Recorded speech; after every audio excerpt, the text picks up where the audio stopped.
Hello দোস্ত, আজকের আমার এই গল্পে আপনাদের স্বাগতম। আমার নাম দিলীপ এবং আমার বয়স ২৮ বছর। আমি উত্তরপ্রদেশের বাসিন্দা। এই গল্পটি আমার এবং আমার শাশুড়ির, যা একটি সত্য ঘটনার উপর ভিত্তি করে। দোস্ত, গল্পের শেষ পর্যন্ত থাকুন এবং চ্যানেলে নতুন হলে অবশ্যই সাবস্ক্রাইব করুন, যাতে আপনাদের ভালোবাসা এবং সমর্থন আমার কাছে এভাবেই পৌঁছায়। দোস্ত, এই ঘটনা ২২ সালের। একদিন আমি এবং আমার স্ত্রী কবিতা বাড়িতে একা ছিলাম। আমরা দুজনেই আমাদের কাজ করছিলাম, তখনই আমি দেখলাম ঘরের দরজায় আমার শাশুড়ি দাঁড়িয়ে আছেন। আমি বাইরের দরজা লক করে রেখেছিলাম, তাই শয়নকক্ষের দরজা খোলাই ছিল। কিন্তু শাশুড়ি মায়ের কাছে আমাদের ফ্ল্যাটের একটি চাবি ছিল, সম্ভবত সেটি দিয়েই তিনি ভিতরে চলে এসেছিলেন। আমি শাশুড়ি মাকে দেখে থমকে গেলাম, কিন্তু তিনি আমার দিকে তাকিয়ে চলে গেলেন। তিনি বাইরে গিয়ে আবার দরজার বেল বাজালেন, তখন আমি দ্রুত বাইরের দরজা খুলতে গেলাম। আমি দরজা খুলতেই শাশুড়িমা দরজায় দাঁড়িয়েছিলেন, তার মুখে হাসি ছিল। আমি আমার স্ত্রীকে ডেকে বললাম, কবিতা, মাম্মি এসেছেন কি? তখন কবিতা বলল, আসছি, ৫ মিনিট অপেক্ষা করো। ৫ মিনিট পরে তিনি গাউন পরে বাইরে এলেন। তিনি আসতেই মা ও বউ গলা জড়িয়ে ধরলেন। তখন দুপুর ৩টায় বাজে। কবিতা বলল, মাম্মি, চা বানিয়ে দেব? শাশুড়িমা হাসি মুখে বললেন, ঠিক আছে। তিনি রান্নাঘরে গিয়ে দেখলেন সেখানে দুধ নেই।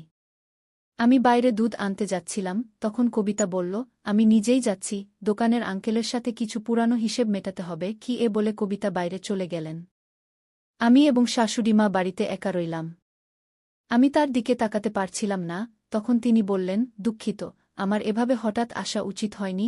আমি বললাম, কোনো সমস্যা নেই মাম্মি, এটা তো আপনারই বাড়ি। তিনি হালকা হেসে বললেন, লজ্জা পেজো না। আমি কবিতাকে কিছু বলবো না। আমরা দুজন চুপচাপ বসে রইলাম। তখনই কবিতা এসে চা বানিয়ে নিয়ে এলেন। কবিতা শাশুড়িমাকে জিজ্ঞাসা করলেন, মাম্মি, আজ হঠাৎ কিভাবে আসা হলো? তখন শাশুড়িমা বললেন যে তিনি আমার শ্বশুরের কিছু সম্পত্তি এবং ব্যাংকের কাজে এসেছেন। কারণ কিছুদিন আগেই আমার শ্বশুরের মৃত্যু হয়েছে, তাই তার যে সম্পত্তি ছিল তা শাশুড়ি মায়ের নামে করতে হবে। এই কাজ কাল আমাকেই শাশুড়ি মায়ের সাথে গিয়ে করতে হবে, তাই শাশুড়ি মা এসেছিলেন। সেই রাতে আমরা খেয়ে দেয়ে ঘুমাতে চলে গেলাম।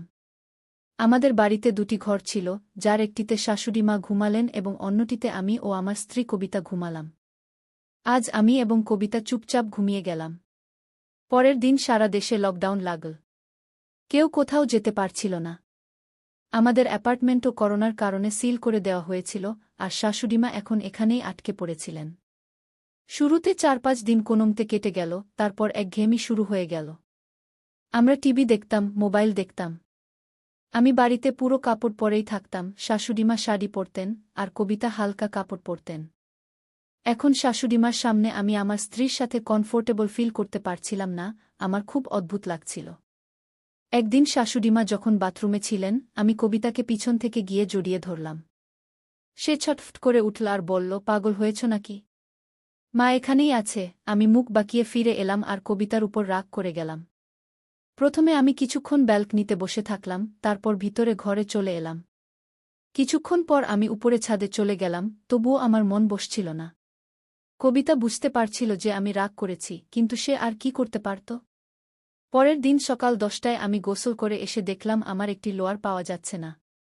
আমি কবিতাকে অনেক ডাকলাম, কিন্তু সে আসল না। তখন আমি তোয়ালে জড়িয়েই বাইরে এলাম আর শাশুড়িমার সামনেই কবিতাকে কোলে তুলে নিয়ে বেডরুমে নিয়ে গেলাম। কবিতা চিৎকার করতে লাগল, এ কি বদমাইশি! তুমি কি করছ? পাগল হয়েছ নাকি?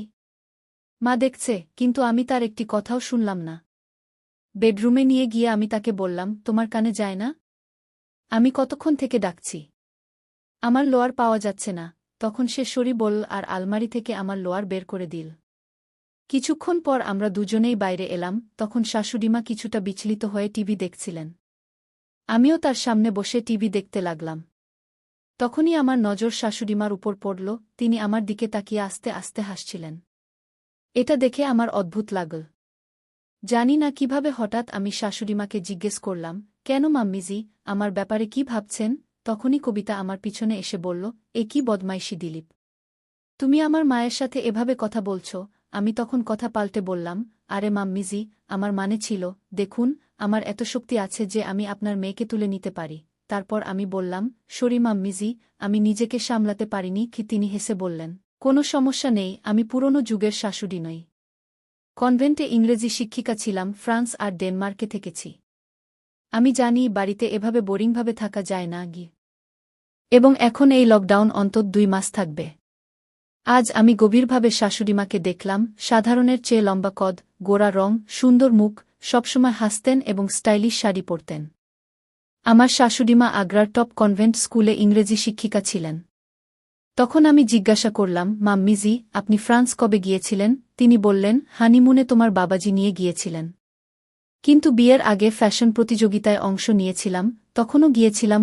আমি বললাম, তাই আপনি এত স্টাইলিশ কি? শাশুড়িমা বললেন, আমি প্রথম দিন থেকেই বলতে চাইছিলাম যে তোমরা খোলামেলা থাকো, আমার লিহাজ করো না।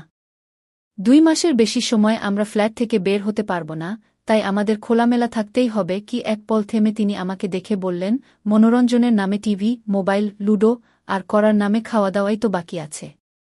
যদি তোমাদের দুজনের ইজাজত থাকে তাহলে আমিও শাড়ি ছেড়ে কিছু অন্য পরি। আমি বাড়িতে কখনো শাড়ি পরি না। কবিতা জানে কি? কবিতা বলল, হ্যাঁ মাম্মি, কেন না? আমিও বললাম, হ্যাঁ, আমার কি সমস্যা? তিনি ভিতরে গেলেন, কিছুক্ষণ পরে বাইরে এলেন, তখন আমার চোখ ছানাবড়া হয়ে গেল। কারণ শাশুড়িমা একটি মিনি স্কার্ট পরেছিলেন, যা হাঁটু পর্যন্ত ছিল। এটা দেখে আমি ভাবতে লাগলাম, শাশুড়িমা এই বয়সেও এসব পরেন? আমার গলায় কিছু আটকে গেল, আমি কিছু বলতে পারছিলাম না। তিনি এসে আমাদের দুজনের সামনে দাঁড়িয়ে বললেন, এখন রিল্যাক্স লাগছে? আমি শাড়ি পরতে পরতে ক্লান্ত হয়ে গিয়েছিলাম। কি তখন কবিতা বলল, মাম্মি বাড়িতে এই ড্রেসেই থাকে, কেউ এলে মাঝে মাঝে শাড়ি পরে। কি শাশুড়িমা হেসে বললেন, কি হলো, শখ হলো দামাজ্জি? আমি কিছু বললাম না। এখন আমাদের জীবন প্রতিদিন এমনই চলছিল। তখন হঠাৎ একদিন আমাদের বাড়িতে করোনা টিম এল। পুরো সোসাইটিতে কেস বাড়ছিল, তাই আমাদের চেকিং হলো এবং কবিতাকে করোনা পজিটিভ বলা হলো। আমাদের সোসাইটির বাইরেই একটি অস্থায়ী করোনা হাসপাতাল চালু করা হয়েছিল, তাই কবিতাকে সেখানে যেতে হলো। এখন বাড়িতে শুধু আমি এবং শাশুড়িমা ছিলাম। দুপুরে কবিতাকে সেখানে নিয়ে গিয়েছিলাম, তাই সন্ধ্যায় আমি বিচলিত হয়ে বসেছিলাম। শাশুড়িমা আমার জন্য কফি নিয়ে এসে বললেন, বিচলিত হবেন না, ডাক্তার বলেছেন লক্ষণ হালকা, শুধু 14 দিন রাখবেন, তারপর বাড়ি পাঠিয়ে দেবেন। তিনি তখনও শাড়িতে ছিলেন। আমরা রাত 8টায় ডিনার করলাম এবং তারপর আমি টিভি দেখতে শুরু করলাম। ঠিক তখনই শাশুড়িমা নাইটি পরিধান করে হল রুমে এলেন। তিনি আমার কাছ থেকে রিমোট নিয়ে একটি মুভি চালু করলেন। 10 মিনিট পরেই সেই ফিল্মে রোমাঞ্চকর দৃশ্য আসতে শুরু করল, যা দেখে আমি উঠে আমার রুমে চলে গেলাম, কারণ কবিতার কারণে আমার মুড খারাপ ছিল। আমি বুঝতেই পারিনি কখন ঘুমিয়ে পড়লাম। যখন সকালে আমি চোখ খুললাম, তখন দেখলাম শাশুড়িমা আমার বিছানায় ঘুমাচ্ছেন। এটি দেখে আমি হতবাক হয়ে গেলাম এবং ভাবতে শুরু করলাম যে শেষ পর্যন্ত শাশুড়িমা কখন এখানে এসে ঘুমালেন এবং কেন। এমন সময় শাশুড়িমাও তার চোখ খুললেন এবং বললেন, উঠে পড়ুন জামাইবাবু। আমি বললাম, মাম্মিজি, আপনি এখানে আমার বিছানায় কি করছেন? তিনি বললেন, বেটাজি, এখানে ঘুমানো আমার মজবুরি ছিল, কারণ আপনি সারারাত ঘুমের মধ্যে কবিতা কবিতা বলছিলেন, যার আওয়াজ আমার রুম পর্যন্ত পৌঁছাচ্ছিল। তাই মজবুর হয়ে আমাকে এখানে এসে ঘুমাতে হয়েছে। শেষ পর্যন্ত আপনি আমার মেয়ের স্বামী, আপনি তার কতটা খেয়াল রাখেন, তার চোখে কখনো অশ্রু পর্যন্ত আসতে দেন না। তাই আমি আপনার জন্য এতটুকু তো করতে পারি। যখন সে এখানে নেই, তখন আপনার খেয়াল রাখা আমার ফরজ হয়ে দাঁড়ায়। আমি আপনাকে এমন অবস্থায় দেখতে পারিনি, তাই আমার মেয়ের খাতিরে আমাকে এটি করতে হয়েছে। কি তার চেহারায় আপনত্বের ভাব স্পষ্ট ফুটে উঠছিল এবং তিনি খুবই খুশি লাগছিলেন। কিছুক্ষণ পর আমরা উঠলাম এবং গোসল সেরে আমার স্ত্রী কবিতার সাথে দেখা করতে চলে গেলাম। তার সাথে দেখা করে আসার পর আমরা একসাথে খাবার খেলাম এবং সারাদিন বাড়িতে প্রচুর মজা করলাম। রাতের খাবারের পর শাশুড়িমা আজ আবার আমার সাথেই ঘুমিয়ে পড়লেন। যতদিন পর্যন্ত আমার স্ত্রী বাড়ি ফিরে না এল, ততদিন শাশুড়িমা প্রতিদিন আমার রুমেই ঘুমাতেন এবং আমার খুব খেয়াল রাখতেন। যখন আমার স্ত্রী ফিরে এল, তখন আমি তাকে সবকিছু বললাম এবং সে খুব খুশি হল এবং তার মাকে আমার খেয়াল রাখার জন্য ধন্যবাদ জানাল। তারপর যতদিন লকডাউন চল, ততদিন আমরা 3 জন মিলে প্রচুর মজা করলাম এবং তারপর শাশুড়িমা তার বাড়ি চলে গেলেন। কিন্তু আমার স্ত্রীর অনুরোধে আমরা শাশুড়িমাকে আমাদের কাছেই থাকার জন্য ডেকে নিলাম, কারণ সেখানে তিনি একা থাকতেন। আজ আমরা 3 জন আমাদের জীবনে খুব সুখে মিলেমিশে থাকি। তাই বন্ধুরা, এটা ছিল আমাদের